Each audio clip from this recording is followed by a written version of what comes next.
హైదరాబాద్ జలవిహార్ వేదికగా మహాబలిజ మహిళా సమ్మేళనం ఘనంగా జరిగింది.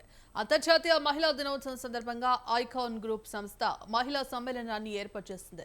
వివిధ రంగాలలో రాణిస్తున్న మహిళా ప్రముఖులు ఈ కార్యక్రమంలో పాల్గొన్నారు. బలిజ కమ్యూనిటీ మహిళలను ఏకం చేసి వారి అభివృద్ధి కోసం కృషి చేసేందుకు మహిళా సమ్మేళన కార్యక్రమం నిర్వహించారు. మహిళా సమ్మేళనంలో ఏర్పాటు చేసిన మహిళల స్టాల్లో ప్రదర్శనను అందరినీ ఆకట్టుకుంది. ఈ కార్యక్రమంలో భాగంగా నాయకత్వ స్థానంలో మహిళ ఎదుగుదలకు ఎదురయ్యే సవాళ్లను అధిగమించడం ఎలా అనే దానిపై అవగాహన కల్పించారు. క్వశ్చన్ ఆన్సర్ రూపంలో జరిగిన ఈ ప్యానలిస్ట్ ప్రోగ్రాంలో వివిధ రంగాలకు చెందిన మహిళా ప్రముఖులు వారి అభిప్రాయాన్ని పంచుకున్నారు. So I would quote a few things for them. First, I mean, in any job, doesn't matter it's engineering, medicine, or law, or any other job, you need to stay core to the technical. You need to be very, very, very strong in technical. And for women, that is very important at the head of the career. The first few years, you have a lot of time to dig deep dive into the technical before you move on to the leadership roles and the management roles. So, and then the second thing, to go into the leadership and management roles, you need to develop a relationship, a bonding relationship with your peers. You need to be able to contribute as a team, not just as an individual. As a team is very, very important. And you need to stay focused. You need to watch the managers and see how you can grow into that positions. And being a woman growing into that positions is not at all an easy one. It's a demanding job. నేను doctor Bhavani gynaecologist sir చెప్పినట్టుగా నేను రాయలు అనే village Bhimavaram దగ్గర రాయలు అనే విలేజ్లో పుట్టాను. నాకు 4 అన్నయ్యలు. మా నాన్నగారి పేరు చిన్మిలి వెంకటేశ్వరరావు నాయుడు. ఆయనకు కూడా అప్పుడు ఐకాన్ అంటే ఇప్పుడు మనం ఐకాన్ అని మనకి కోడ్ తెచ్చింది. అంతకుముందు కాపు సంఘంలో నాన్నగారు బాగా యాక్టివ్గా ఉండేవారు. 4 అన్నయ్యలు, 3 అన్నయ్య ఇప్పుడు 15 ఇయర్స్ నుంచి కాపు సంఘం ప్రెసిడెంట్గా ఉన్నాడు. నేను రాయలూరులో గవర్నమెంట్ బోర్డ్ స్కూల్లో అప్ టు 5th చదివాను. 5th క్లాస్ నా స్టడీస్ కంప్లీట్ అయిన తర్వాత మా ఊర్లో ఉన్నది గవర్నమెంట్ బోర్డ్ స్కూల్ మాత్రమే, ఒకటి స్కూల్. అవగానే మా హెడ్ మాస్టరు, క్లాస్ టీచరు నాన్నగారి దగ్గరికి వచ్చి, అంటే మాది కొంచెం ట్రెడిషనల్ ఫ్యామిలీ, పాపని చదువు ఆపనివ్వకండి సార్, పాపని చదివిస్తే మంచి ఉన్నత స్థాయికి వస్తారని ఎంకరేజ్ చేశారు. దాంతో నాన్నగారు కూడా ఏంటంటే ఆడపిల్లలు చదువుకోవాలి, వాళ్ళ కాళ్ళ మీద వాళ్ళు నిలబడాలి. అంటే నాన్నగారు వాళ్ళందరూ వెల్ ఆఫ్ ఫ్యామిలీ అయినప్పటికి కూడా నాన్నగారు ల్యాండ్ లార్డ్, చాలామందికి తెలిసిన వారే చిన్మిలి వెంకటేశ్వరరావు నాయుడు అంటే. అయినప్పటికీ కూడా ఆడపిల్లలు వాళ్ళు చదువుకుని వాళ్ళ కాళ్ళ మీద నిలబడాలనే మంచి దృక్పథంతో ఉండేవారు. ఆ టైంలో అంటే విలేజ్లో స్టడీస్ లేవు. అక్కడున్న టౌన్కి నన్ను హై స్కూల్లో జాయిన్ చేశారు. అయిన తర్వాత 9th 10th నాకు మ్యాథ్స్ లెక్చరర్ ఒక ఆయన ఉండేవారు, టీచర్ ఉండేవారు. ఆయన మా అక్కడ హెడ్ మాస్టరు, మేనేజ్మెంట్ వాళ్ళు నాన్నగారిని పిలిపించి, ఈ అమ్మాయి చాలా ఇంటెలిజెంట్, చదువు ఆపకండి, ఎందుకు ఇలా చెప్తున్నాను, మీరు ట్రెడిషనల్ ఫ్యామిలీ అని మా అందరికీ తెలుసు, ఇంకా చదివిస్తే పైకి వస్తారంటే, నాకు మా విలేజ్ దగ్గరలో ఉన్న ఒక కస్తూర్బా జూనియర్ కాలేజ్లో ఇంటర్మీడియట్ చదివాను. ఇంటర్మీడియట్ అయిన వెంటనే కోచింగ్కి వెళ్ళాలంటే అప్పుడు కోచింగ్ సెంటర్ గుంటూరులో మాత్రమే ఉండేది. అప్పుడు నాన్నగారు అమ్మ నాతో వచ్చి ఒక కోచింగ్, నేను సమ్మర్ కోచింగ్ తీసుకున్నాను, వాళ్ళు నాతో స్టే చేసి కోచింగ్లో నాకు 445 ర్యాంకు. అప్పుడు 9 మెడికల్ కాలేజెస్ మాత్రమే ఉండేవి. రంగరాయ మెడికల్ కాలేజ్లో ఓపెన్లో సీట్ వచ్చింది. ఎంబీబీఎస్ అయ్యి 94లో నాకు శ్రీనివాసులు గారు సర్జికల్ ఆంకాలజిస్ట్, నాన్నగారు కూడా ఆయన ఎంబీబీఎస్, అంటే మనలో చాలామందికి డాక్టర్స్ ఉన్నారని చెప్తున్నాను. ఎంబీబీఎస్ టైంలో he own the 9 gold medals in his career. అట్లాంటి ఆయన సెలెక్ట్ చేసి నాకు మ్యారేజ్ చేసి రాయలు అనే విలేజ్ నుంచి హైదరాబాద్కి పంపించారు. ఇక్కడికి రాగానే ఇక్కడ వీళ్ళ ఫ్యామిలీ కూడా చాలా పెద్దది, ట్రెడిషనల్ ఫ్యామిలీ.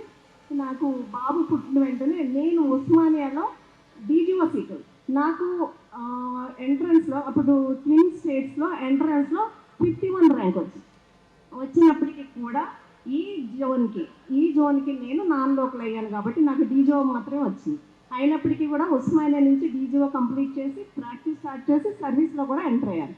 సిఏఎస్గా ఉస్మానియాలో చేస్తూ సిఎస్ ఉస్మానియా తర్వాత నేను ఫ్యాకల్టీగా గాంధీలో జాయిన్ అయిన టైంలో మా బాబులు ఇద్దరు కూడా చదువుకుంటున్న టైంలో నాకు సుధా పద్మశ్రీ నేను ఒకే యూనిట్లో చేసేవాళ్ళ. మా ప్రొఫెసరు పద్మశ్రీ వీళ్ళందరూ శంఖంలో పోస్తేనే తీర్థం అవుతుంది, నువ్వేంటి డీజీగా ఉండడం ఏంటి, నువ్వు వెళ్ళి మాస్టర్స్ చేసిరా అంటూ నన్ను ఎప్పుడు అవకాశం దొరికితే అప్పుడు నన్ను ఎంకరేజ్ చేస్తూ ఉండేవారు.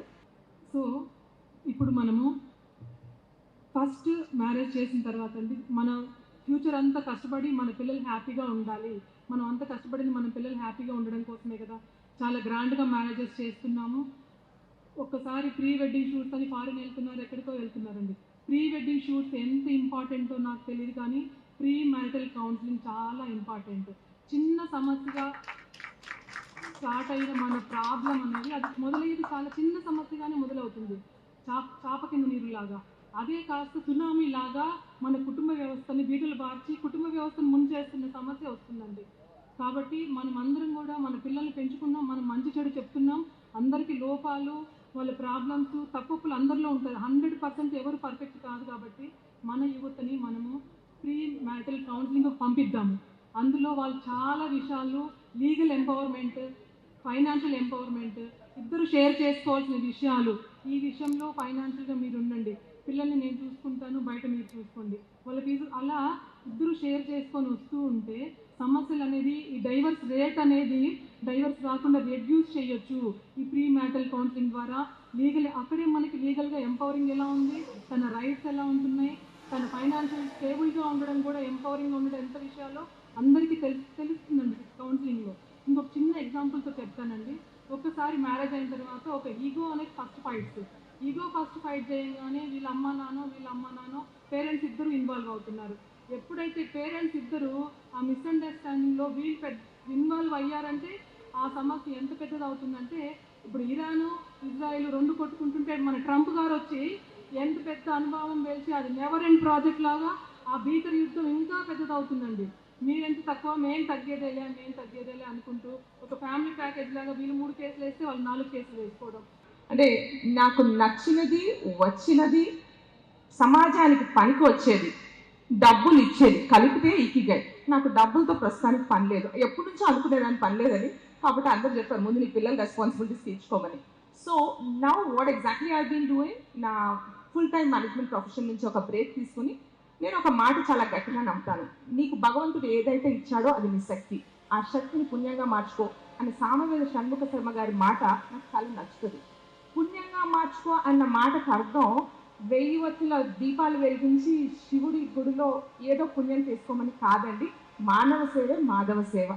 సో నేను చేసే పని నలుగురికి ఉపయోగపడితే నేను పుణ్యంగా మార్చుకున్నట్టే. నా శక్తి నాకు తెలిసి నాకు చక్కగా మాట్లాడే శక్తి ఇచ్చాడు భగవంతుడు, నాకు కొంచెం చదువు ఇచ్చాడు, దీన్ని సరిగ్గా వాడుకుంటే నేను నలుగురికి ఉపయోగపడగలను.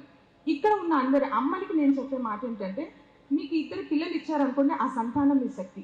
సమాజానికి ఉపయోగపడే 2 పిల్లల్ని, మంచి క్యారెక్టర్ ఉన్న పిల్లల్ని మీరు గ్రూమ్ చేస్తే మీరు మీ జీవితాన్ని పర్పస్ఫుల్గా వాడుకున్నట్టే.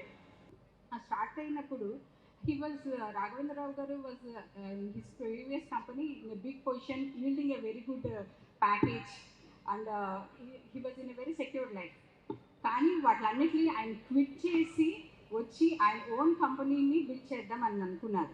ఓకే, అప్పుడు before the establishment of Bondada engineering ఆయన నాతో అన్నారు, నేను చాలా పెద్ద స్టెప్ తీసుకుంటున్నాను, I'm going to do it అని. దెన్ నేను ఒక నిమిషం ఆలోచించి వాట్ ఏంటి, you have a very strong dedication and determination for the past years.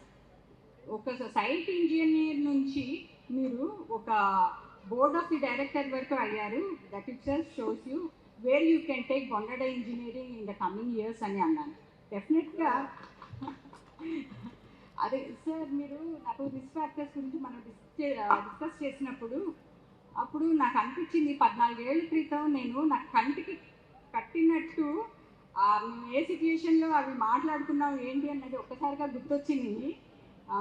అప్పుడు డెఫినెట్లీ మాకు ఇనిషియల్ స్టేజెస్లో అయితే చాలా ప్రాబ్లమ్స్ ఫేస్ చేసాము. But his hard work is unbelievable అండి. Hard work is the backbone for success. అంటే కొంతమందికి సక్సెస్ ఎర్లీగా వస్తుంది, కొంతమందికి లేట్గా వస్తుంది. బట్ రాఘవేంద్రరావు గారి సక్సెస్ వల్ల టుడే బొంగట engineering is soaring high in the society అండి. But one thing I clearly want to say is everything in life comes with a cost.